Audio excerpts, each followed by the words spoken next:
എങ്ങനെയാണോ ഇടതുപക്ഷ പ്രതിനിധികൾ ഈ മുന്നിലിരിക്കുന്ന ആളുകളെ തെറ്റായ കണക്കുകളോ അവരുടെ അറിവില്ലായ്മയോ കൊണ്ട്, പക്ഷേ അത് നല്ല രീതിയിൽ, ഏറ്റവും നല്ല രീതിയിൽ ഇപ്പോൾ ഇവിടെ ശ്രീ സതീഷ് വസന്തൊക്കെ പറഞ്ഞതുപോലെ തെറ്റിദ്ധരിപ്പിക്കുന്നുള്ളതിന് 2 സൂചനകൾ മാത്രം ഞാൻ നൽകാം.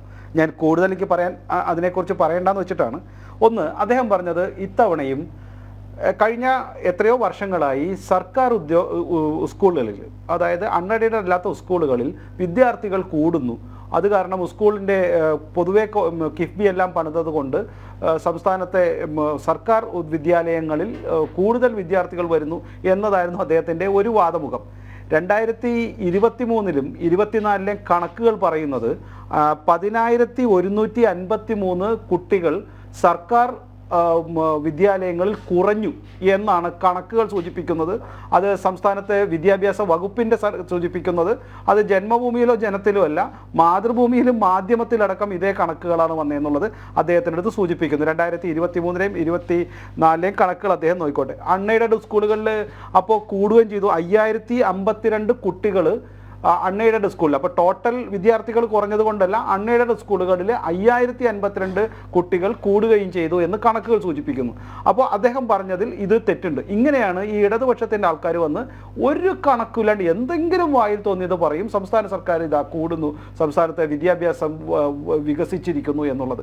ഞാൻ യൂണിവേഴ്സിറ്റിയുടെ കാര്യത്തിലേക്ക് കടക്കുന്നില്ല. യൂണിവേഴ്സിറ്റിയിൽ എങ്ങനെയാണ് ചാൻസലർമാരെ നിയമിക്കുന്നതും അതുപോലെ തന്നെ ഉദ്യോഗസ്ഥരെ നിയമിക്കുന്നതും അത് സംസ്ഥാനത്തെ മന്ത്രിമാരുടെയും അത് ചില അവതാരകരുടെ ബന്ധുക്കളും മക്കളും ഭാര്യയും എല്ലാം ഉദ്യോഗസ്ഥരായി യൂണിവേഴ്സിറ്റിയിൽ വരുന്നതും അവർക്ക് സർട്ടിഫിക്കറ്റ് ഉണ്ടാക്കുന്നതും അത് പിടിക്കപ്പെടുന്നത് എങ്ങനെയാണെന്നൊക്കെ നമുക്കറിയാം. യൂണിവേഴ്സിറ്റി സ്ഥിതി എന്താണെന്ന് നമുക്ക് നന്നായിട്ട് അറിയാം. ഞാൻ സൂചിപ്പിക്കുന്നില്ല. അടുത്തത് അദ്ദേഹം പറഞ്ഞത് പൊതു ആരോഗ്യസ്ഥിതിയുടെയാണ്. കേരളം വലിയ ആരോഗ്യത്തിൻ്റെ കാര്യത്തിൽ ഉന്നതിയിലാണ്. സംസ്ഥാന സർക്കാർ ഒരുപാട് സംസ്ഥാനത്തെ ആരോഗ്യത്തെ വികസിപ്പിക്കുവാൻ ചെയ്യുന്നു, ആശുപത്രികൾ വികസിപ്പിക്കാൻ ചെയ്യുന്നു. അദ്ദേഹം മനസ്സിലാക്കേണ്ടത് സംസ്ഥാനത്തെ പ്രധാനപ്പെട്ട 3 മെഡിക്കൽ കോളേജുകളും അതുപോലെ തന്നെ ശ്രീചിത്ര അടക്കമുള്ള മെഡിക്കൽ കോളേജുകളും വികസിപ്പിക്കുവാൻ വേണ്ടിയിട്ട് ഏറ്റവും കൂടുതൽ ധനസഹായം കിട്ടുന്നത് കേന്ദ്ര സർക്കാരിൻ്റെ കയ്യിൽ നിന്നാണ്. ഇപ്പോൾ തിരുവനന്തപുരത്തെ മെഡിക്കൽ കോളേജിൽ ഏതാണ്ട് 120 കോടി രൂപയുടെ വികസന പ്രവർത്തനങ്ങൾ നടക്കുന്നതിൽ 100 കോടി രൂപ കേന്ദ്ര സഹായമാണ്. അതുപോലെ തന്നെ ആലപ്പുഴ TD മെഡിക്കൽ കോളേജിൽ നടക്കുന്ന 175 കോടി രൂപയുടെ പദ്ധതിയിൽ 120 കോടിയും കേന്ദ്ര സർക്കാരിൻ്റെ വക. കോഴിക്കോട് 195 കോടിയിൽ 120 കോടി അവിടെയും കേന്ദ്ര സർക്കാരിൻ്റെ വക. ശ്രീചിത്രയിലുള്ള 200 കോടിയിൽ ഏതാണ്ട് 150 കോടി രൂപയും കേന്ദ്ര സർക്കാരിൻ്റെ വകയാണ്. ഇത്തരത്തിൽ സംസ്ഥാനത്ത് മുഴുവനുള്ള ആശുപത്രിയിലെ വികസനത്തിൽ കേന്ദ്ര സർക്കാരിൻ്റെ പണം ഡയറക്റ്റായിട്ട് വരുന്നുണ്ട്. അതുകൂടാണ്ട് കേരളത്തിലെ മുഴുവൻ ആയുർവേദ അലോപ്പതി ആശുപത്രികളിലും ഇന്ന് NRHM NHM ഫണ്ടുകളാണ് ഏതാണ്ട് കഴിഞ്ഞ ഓരോ വർഷവും 500 കോടിയിലേറെ തുക ഡയറക്റ്റായിട്ട് വരുന്നു. പല ആശുപത്രിയിലെ ഡോക്ടർമാരും NHRM ഫണ്ടിൻ്റെ നാഷണൽ ഹെൽത്ത് മിഷൻ്റെ ഭാഗമായിട്ടുള്ള ഉദ്യോഗസ്ഥരാണ് ശമ്പളം കൊടുക്കുന്നത്. അവിടെ നിന്നാണ് ഇന്ന് ഓരോ ജില്ലയിലും പ്രത്യേക ആശുപത്രികളടക്കം നാഷണൽ ഹെൽത്ത് മിഷൻ്റെ ഭാഗമായിട്ട് വരുന്നു എന്നുള്ളത് കണക്കാക്കണം. അപ്പോൾ ഈ സംസ്ഥാനത്ത് ആരോഗ്യ പദ്ധതിക്ക് കേന്ദ്ര സർക്കാരിൻ്റെ പദ്ധതി അല്ല എന്ന് പറയുന്നത് ശരിയല്ല. ഞാൻ അവിടെ വെച്ച് നിർത്തുന്നു. അതല്ല ചർച്ച എന്നുള്ളത് കൊണ്ട്. 2, ഇവിടെ നേരത്തെ സൂചിപ്പിച്ചതുപോലെ ഈ നികുതി കുടിശ്ശിക എന്നത് 28,258 കോടി രൂപയോളം നികുതി കുടിശ്ശിക പിരിക്കേണ്ട. അത് കേരളത്തിലെ വരുമാനത്തിൻ്റെ ഏതാണ്ട് 24.23% വരും. അതായത് 1/4 ഭാഗം ഇപ്പോഴും നികുതി കുടിശ്ശികയായി കിടക്കുന്നു എന്നുള്ളതാണ്. അതിൽ ഇദ്ദേഹം പറഞ്ഞതുപോലെ കോടതിയിലുള്ളത് വെറും 10% മാത്രമാണ്. ആ 10%-ലും പലതും അന്യോന്യമുള്ള ഈ സംസ്ഥാന സർക്കാരിൻ്റെ 2 പാർട്ടികൾ തമ്മിൽ, അതായത് ഇലക്ട്രിസിറ്റി ബോർഡും വാട്ടർ കണക്ഷൻ ബോർഡുമോ അങ്ങനെയുള്ള 2 ഗവൺമെൻറ്റിൻ്റെ തന്നെ ബോഡികളുമായിട്ടുള്ള കേസുകളുമുണ്ട്. ഇത്തരത്തിൽ സംസ്ഥാന സർക്കാരിൻ്റെ പിടിപ്പുകേട് മൂലമാണ് ഏതാണ്ട് 28,000 കോടി രൂപ കഴിഞ്ഞ 5 വർഷമായി പല ഗഡുക്കളായി മാറിയിരിക്കുന്നത് എന്നുള്ളത് ഈ CAG റിപ്പോർട്ടിൽ പറയുന്നത് വളരെ സത്യമാണ്. 2, ഈ നികുതി പിരിക്കുവാനായിട്ട് നമുക്കറിയാം ഇവിടുത്തെ കൈരളി TMT പോലുള്ള കമ്പനികളുടെ ചെയർമാൻ അടക്കം GST പിരിവിൽ സംസ്ഥാന സർക്കാരിൻ്റെ ഉദ്യോഗസ്ഥർ കാണിച്ച നിഷ്ക്രിയത്വം കാരണം GST കേന്ദ്ര സർക്കാരിൻ്റെ കീഴിലുള്ള GST ഉദ്യോഗസ്ഥർ വന്ന് റെയ്ഡ് ചെയ്ത് എത്ര നാളാണ് ജയിലിൽ കിടന്നു എന്നുള്ള കണക്ക് നമുക്കറിയാം. ഇത്തരത്തിൽ സംസ്ഥാന സർക്കാർ GST പിരിക്കുവാനായിട്ട് ഒട്ടും താല്പര്യം കാണിക്കുന്നുള്ളതിൻ്റെ അടുത്ത തെളിവാണ് നവകേരള പദ്ധതിയിൽ പെട്ടിട്ട് അവിടെ ഏറ്റവും കൂടുതൽ പിരിവ് നടത്തിയതിന് GSTയുടെ സംസ്ഥാനത്തെ ഉദ്യോഗസ്ഥരെയാണ് ഇവർ പലപ്പോഴും ഏറ്റവും കൂടുതൽ പിരിവ് നടത്തിയതിന് അവാർഡ് നൽകിയും ആദരിക്കുകയും ചെയ്തിട്ടുള്ളത്. അത് എങ്ങനെയായിരിക്കും ഒരു GST ഉദ്യോഗസ്ഥൻ ഇത്രയേറെ പണം കളക്ട് ചെയ്യുക? അതായത് പണം തരാതെ നിങ്ങൾ പിടിച്ചു വയ്ക്കൂ, അത് നവകേരള നവകേരളത്തിനായി പണം നൽകൂ എന്ന് പറഞ്ഞല്ലേ കൃത്യമായി GST അടയ്ക്കുന്നവരാരെങ്കിലും നവകേരളത്തിന് ഇത്രയും പണം കൊടുക്കുമോ?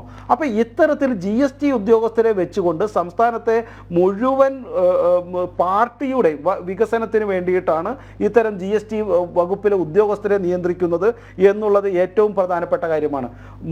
ഇദ്ദേഹം പറയുന്നത് ഈ റവന്യൂ കുടിശ്ശിക കമ്മി കൂടി എന്ന് പറയുന്നു. 19.49% റവന്യൂ കൂടി എന്ന് പറയുമ്പോൾ കൃത്യമായിട്ട് ഇതേ കണക്കുകൾ തന്നെ സൂചിപ്പിക്കുന്നു 19.98% പലിശ അടയ്ക്കാൻ മാത്രമായിട്ട് ഉപയോഗിക്കുന്നത്. പലിശ ഇനത്തിൽ ഏതാണ്ട് 20% പോകുന്നു. കൂടിയ തുക മുഴുവൻ പലിശ അടച്ചുകൊണ്ട് സംസ്ഥാന സർക്കാരിൻ്റെ ഖജനാവ് കാലിയാക്കുന്നു എന്നുള്ള കണക്ക് കൂടിയുണ്ട്. ഇവിടെയാണ് നമ്മൾ മനസ്സിലാക്കേണ്ടത് സംസ്ഥാനത്തെ ഖജനാവുകൾ കാലിയാക്കുവാൻ വേണ്ടിയിട്ട് നേരത്തെ പ്രസാദ് സാർ സൂചിപ്പിച്ചതുപോലെ 5 വർഷം കൂടുമ്പോഴുള്ള സംസ്ഥാന സർക്കാരിന് ഉദ്യോഗസ്ഥർക്കുള്ള വലിയ രീതിയിലുള്ള ശമ്പളം അത് അവർക്ക് കൊടുക്കുന്നില്ല. പാവങ്ങൾ കഴിഞ്ഞ എത്രയോ മാസങ്ങളായിട്ട് കിട്ടുന്നില്ല. DA പെൻഷൻ കൂടിയൊന്നും കിട്ടുന്നില്ല എന്നുള്ളതും വളരെ സത്യസമായ കാര്യമാണ്. അവരുടെ കാര്യം അങ്ങനെയാണ്. പക്ഷേ ഇത് ഈ 5 വർഷം കൂടുമ്പോൾ ഈ കേരളത്തിലെ ഉദ്യോഗസ്ഥർക്ക് സർക്കാർ ഉദ്യോഗസ്ഥർക്ക് ശമ്പളം കൊടുക്കുമ്പോൾ സത്യത്തിൽ ബെനിഫിഷ്യറി സംസ്ഥാനത്തെ CPM ആണ്.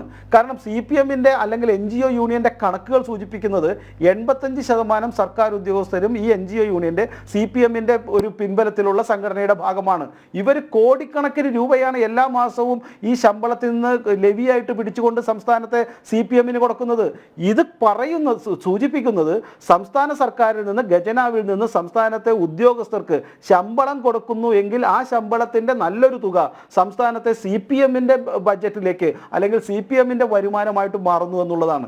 ഇതാണ് ഏറ്റവും പ്രധാനപ്പെട്ട കാര്യം. സംസ്ഥാനത്തെ ഉദ്യോഗസ്ഥരെ വെച്ചുകൊണ്ട് നികുതി കുടിശ്ശിക പിരിക്കാണ്ട് മറ്റുള്ള രീതിയിൽ സംസ്ഥാനത്തെ പാർട്ടി ഫണ്ടിലേക്ക് വലിക്കുകയും ഡയറക്റ്റായിട്ട് അവരുടെ ശമ്പളത്തിൽ നിന്ന് വലിയൊരു തുക അതിൻ്റെ കണക്കുകളൊക്കെ കൃത്യമായി ഇപ്പോൾ പുറത്തു വന്നിട്ടുണ്ട്. ഈ NGO യൂണിയൻ്റെയൊക്കെ വകയായി കൃത്യമായി പാർട്ടി മുന്നോട്ട് വഹിക്കുവാൻ അല്ലെങ്കിൽ പാർട്ടിയിലെ സംസ്ഥാന നേതാക്കൾ മുഴുവൻ ശമ്പളം കൊടുക്കുവാനായി മേടിക്കുന്നു എന്നുള്ളതുമാണ് ഈ സംസ്ഥാനത്തെ നികുതി കുടിശ്ശികയ്ക്കും അതുപോലെ തന്നെ നികുതി വരുമാനം വർദ്ധിക്കാത്തതിനും വികസന പ്രവർത്തനത്തിന് പണമില്ലാത്തതിൻ്റെയും ഏറ്റവും പ്രധാനപ്പെട്ട കാര്യം.